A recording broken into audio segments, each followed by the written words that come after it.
So I wanted just to introduce you to Kathy, who's kindly sort of agreed to come and speak to us today. Kathy lived in the Roaring Fork Valley for 25 years, where her two children were born and raised, and both attended Basalt High School. Having moved to the Roaring Fork Valley from downtown Denver in 2000, Kathy's always considered herself an ally to LGBTQ community. And during her 20s in Denver, she surrounded herself by many friends, LGBTQ friends, which deeply influenced her commitment to inclusion and support. When her son, Jack Rafe, came out as gay in 7th grade, Kathy and her family embraced him with love, acceptance, and open arms. Despite moving to the beautiful coastal town of Southport, North Carolina, after the tragic loss of her 18-year-old son, Jack, to suicide in April 2023, Kathy still considers Basalt and the Roaring Fork Valley her true home. And over the years, Kathy's participated in many pride events in support of Jack.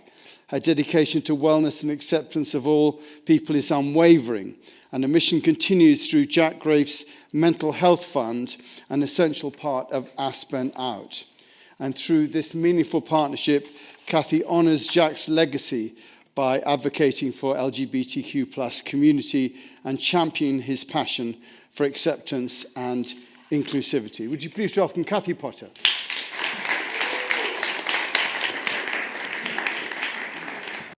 Hello. I don't know if this is working or are they both working? This one. Okay, perfect. Thank you all. Nicholas, thank you for having me today. And I'm really, truly honored to be back here in the Valley and to be here and spending time with all of you. And really, this became possible through my connections at Aspen Out, who suggested that I connect with Nicholas, and Nicholas asked if I would speak. And so thank you all very much. And I can't believe how many friends that I actually know, friends from when I lived here just 3 years ago, that are here today. One of Jack's very closest best friends, Molly, who is at DU, drove here just for this today. And Molly, it's an honor to have you here. So, anyways, I am here today to speak on behalf of my sweet son, Jack. There's actually a picture of him over here that Nicholas put up. And I very sadly, our family lost Jack to suicide April 2nd, 2023. It'll be 3 years in April. And he was just 18 years old. In starting to talk about this very important conversation, I've always felt very connected to the words that Simon Sinek, I don't know how many of you all know Simon Sinek, but he can take very complicated topics and really simplify them and put them into words that make it much easier to understand. And he has a really great talk about diversity and inclusivity. And here's what he believes that what inclusivity and diversity really mean. So bear with me while I read. Here's what happens when you give someone a cause.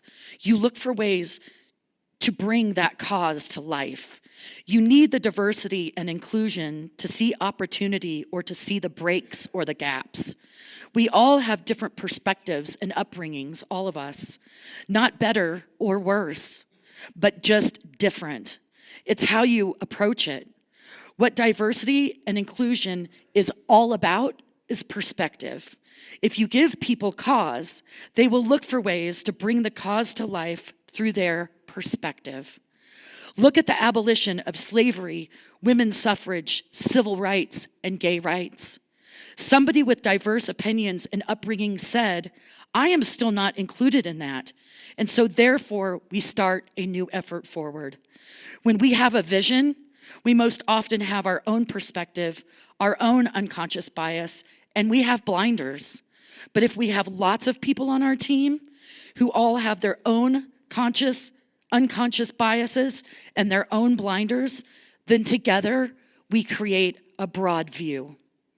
And to make change, we need people from different religions, races, sexualities to come together. And this is what creates perspective and change and ideally progress. So, in other words, we are all well aware that innovation and new ideas, they very rarely come from conformity. There's so much to speak about when it comes to where we are in our country today with diversity and inclusion. And in my own personal opinion, where we were 2 years ago, and I have zero intention in getting political or religious here, but where LGBTQ progress was just a couple of years ago and where we are today it's very sad, and I just know that my son would be absolutely devastated as to the steps backwards that we have taken in the progress that we had made. So most of us here today, we believe that love is bigger than fear, and that every person comes with it carries inherent worth. So let me tell you a little bit about my son. Interestingly, getting the opportunity to tell this story in a church is very meaningful, as we were going to a church in the Mid-Valley when Jack was in probably about second grade, and got to know our pastor there pretty well. And our pastor at one point had told a very close friend of mine that he really felt like Jack was actually Christ-like. He was a very sweet, super smart, incredibly talented pianist. We were at an Easter service one Sunday, and it was a packed house. And at the end of the service, the pastor said, "Who in this room would like to raise your hand and give your dedicate your life to Christ?" And of course, Jack's hand went straight up, and he said, "Young man, come up here." And so Jack just trudged right up there, and they prayed together. And so after that, Jack had a very close connection to religion. He also spent a lot of time in his teen years of researching different religions. He was very fascinated with the Jewish religion, which was comical at times. And I think if he was still here, there's a decent chance that he may have converted to be Jewish. Anyways, he was just a really sweet, incredibly smart young man, and had so many gifts and so much potential. Yet the lack of inclusion within the LGBT community, it hit him really hard, and he really struggled with that. He ended up coming out as gay in 7th grade, which our entire family rallied around him, supported him. But I do remember, I think it was New Year's Eve of his 7th grade year. He had just come out, and we had a bunch of people over at our house, and I was like, "Where's Jack?" And I found him in my bedroom, and he was sitting on my bed with my Bible, and he was just sobbing. And I said, "Jack, what's wrong?" And he said, "The Bible tells me because I'm gay that I'm going to go to hell." And I said, "No, Jack, that is not true." So I actually enlisted the help of another pastor, and that was when our local PFLAG group was just coming up and getting started. And so I think in his conversations with the pastor that was part of the PFLAG group, I think he found some comfort, but I think it was something that he always carried with him. And Jack, again, was a really smart young man, and to lose him, and I believe too that the very beginning of that, when he came to terms, his own terms, with what he read in the Bible that evening, I think that just always stuck with him. And then in his younger years, he had been bullied because he was such a good, sweet kid. But it's that lack of diversity and that lack of inclusivity that had such an impact on him, and I think weighed on him, and ultimately exacerbated some neurological issues that were there, but the depression and the social anxiety and, just all of that went along with who he was. So in the evidence-based truths with the LGBTQ community, the youth are typically at higher risk for depression, anxiety, and self-harm when they feel rejected or unsafe. Acceptance from even one trusted adult or community dramatically improves mental health and resilience. Our communities within which we live each day can either deepen shame or become life-saving sources of belonging. Interestingly, younger generations are more likely to identify as LGBTQ+ than older ones. For example, nearly 1 in 5 Gen Z adults say that they are LGBTQ+ in some polls, which raises that average estimate of 1 in 10 people ultimately living the LGBTQ+ lifestyle. Yet the adversity and the energy within our country right now, 10% of our communities in the United States in our population are potentially LGBTQ+. That's a significant portion of our people here in our great country. Let's see. So, in regards to having lost Jack, I was really at a point when we lost him so shockingly. He was actually in treatment in Boulder, Colorado. He was going to CU, but he was in an inpatient treatment program. When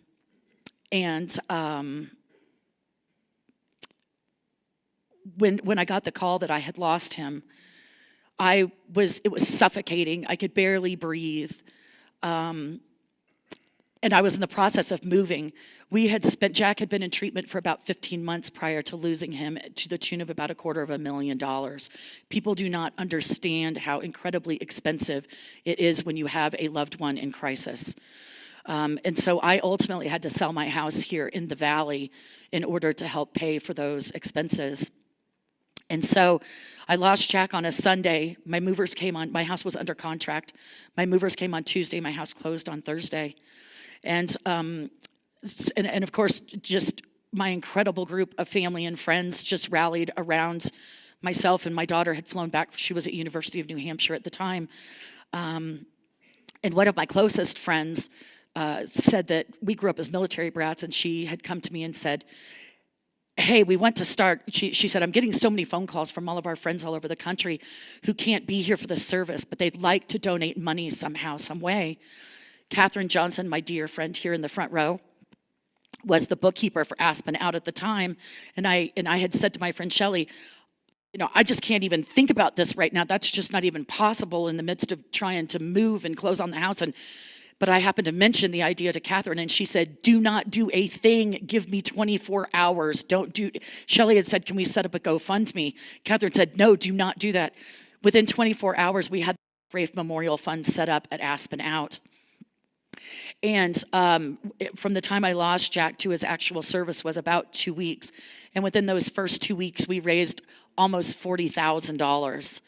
And then at his service, there were over 400 people at his service. That gives you an indication of how loved and respected of a young man he was in this community.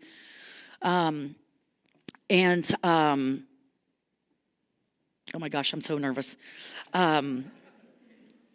So from the time of losing him to his service, we'd raised about $40,000.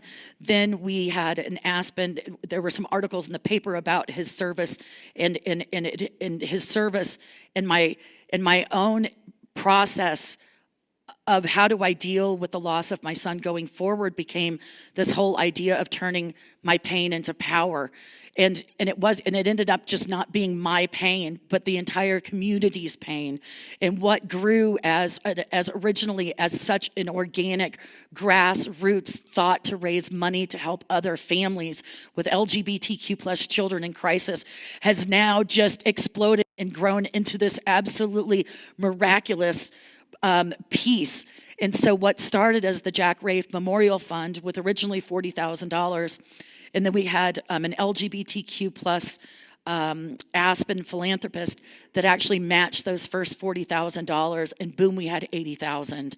And we have since raised about $150,000, and every single penny has gone back to helping families. Originally, it was children, LGBTQ plus children in crisis, but now with the Jack Rafe Mental Health Fund, which is the name of the entire arm of the Aspen Out mental health the mental health services arm of Aspen Out is actually named after my son. It's been the greatest honor that we could have ever. At the time when we first started doing this, I couldn't even imagine that would ever even be possible. So it allows me now to stand here and speak on behalf of my son, to share our story, share his story. And for me, not only is what we're doing with the fund important, but it gives me the opportunity to keep him alive. I get to say his name out loud. I get to tell his story.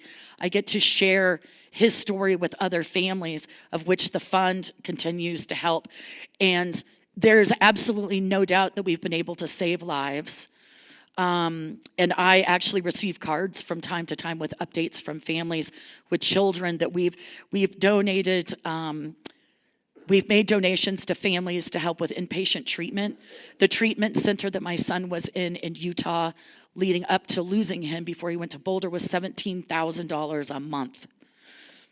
And so now we do, for inpatient services, we will actually make donations to help families fund that, especially when they're first getting it going. Because when you have a child in crisis, you don't know who to call. You don't know what to do. And so we have also created services for that here with Aspen Out. In addition, with all of the money we've raised to date, we have underwritten about 600 hours of therapy and counseling sessions for LGBTQ youth and adults here in this valley.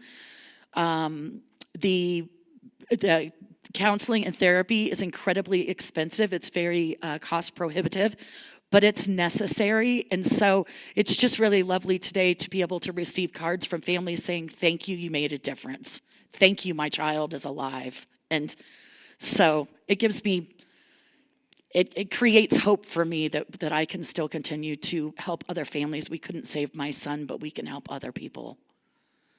So, let me think here. So what can we do as a community, which, by the way, this is really fascinating. The Aspen Valley is actually known as a pretty safe place to be if you have a trans child in the United States. And I personally know several families that have had trans children, one specifically in Atlanta, Georgia, that they didn't know what they were going to do down there. So they made the move here and allowed that child as a youngster transition, not with surgeries and whatnot, but to make that role change in their life. But the Roaring Fork Valley is a very open, loving, kind community for those families. And so being part of the Roaring Fork Valley is a really, truly lovely place to be, with lovely people and open-minded people, and where you don't find that in a lot of other communities around the country. So that's important too.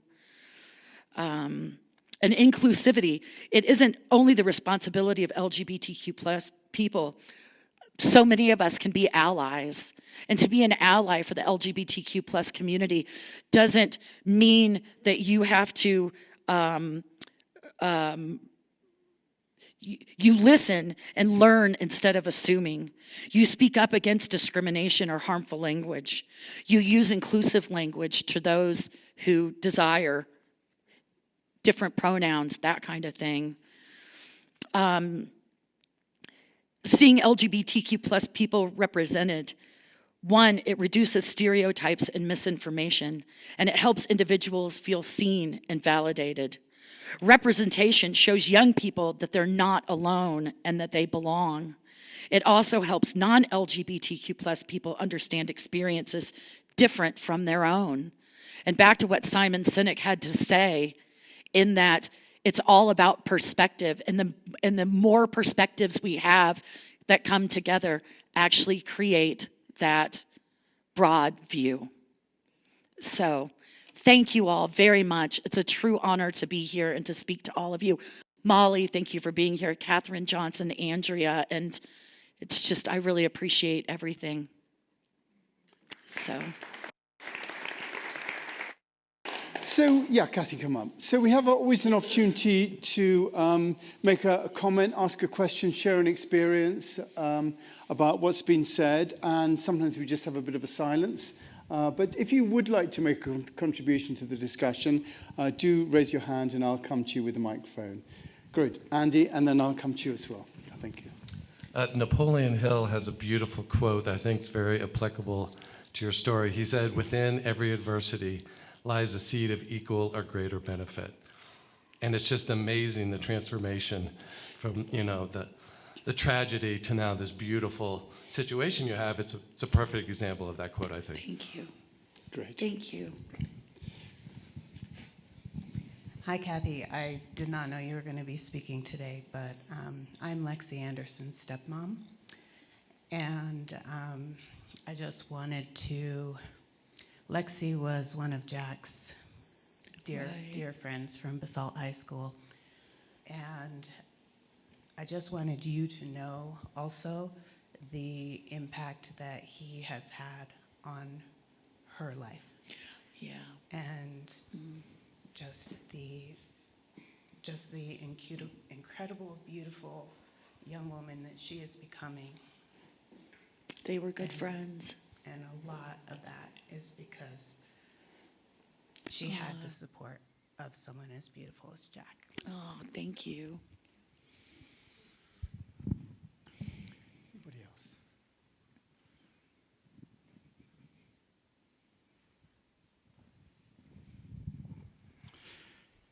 Hey, Kathy, thank you for being so open, sharing. I'm Wade King. I live here and have valued Nicholas and Heather's services for a long time. I have a trans young adult, Carly, who transitioned about 12 years ago.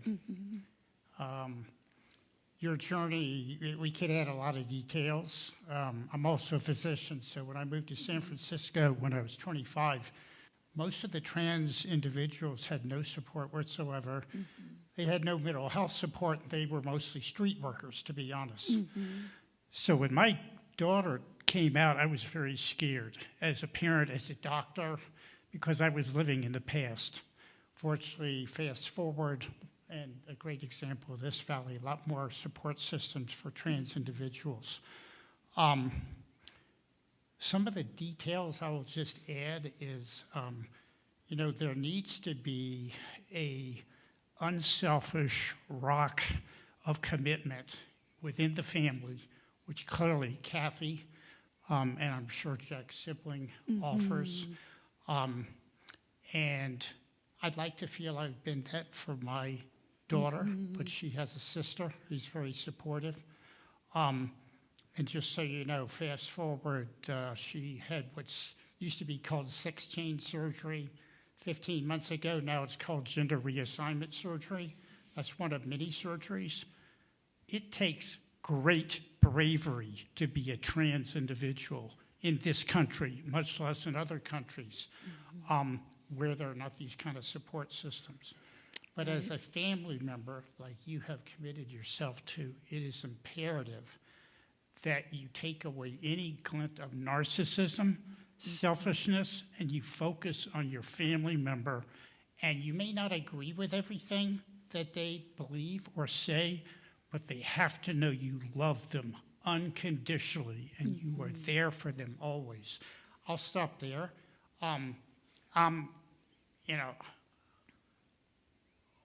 I'll just say, in my last job, I was CFO of a biotech company, 250 people in San Diego, and I arrived right at the beginning of COVID.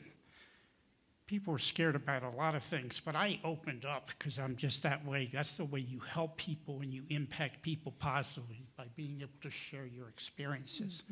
when I opened up on a company meeting that I had, lost a home in a wildfire with everything in it, been through divorce, and I had a trans young adult, 5 people showed up in my office within a week that had trans young adults, and they just had not had an opportunity to share their experiences. They were scared. The young adults have since fortunately gotten better resources.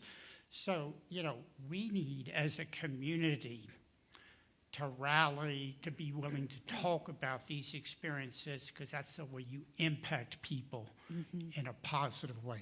And last but not least, I also had a nephew that wasn't trans that committed suicide 4 years ago, didn't have a mental health diagnosis. So this business of not being able to talk about depression, suicidal ideation, gender dysphoria, much less any other crisis that's going on in each of our lives, we need to be willing to open up and talk about it. We don't have to agree on everything, but that's the way we are going to gain progress. So thank you. I just wanted to support what you're doing. Thank you. I am a real, true believer that sharing our stories saves lives.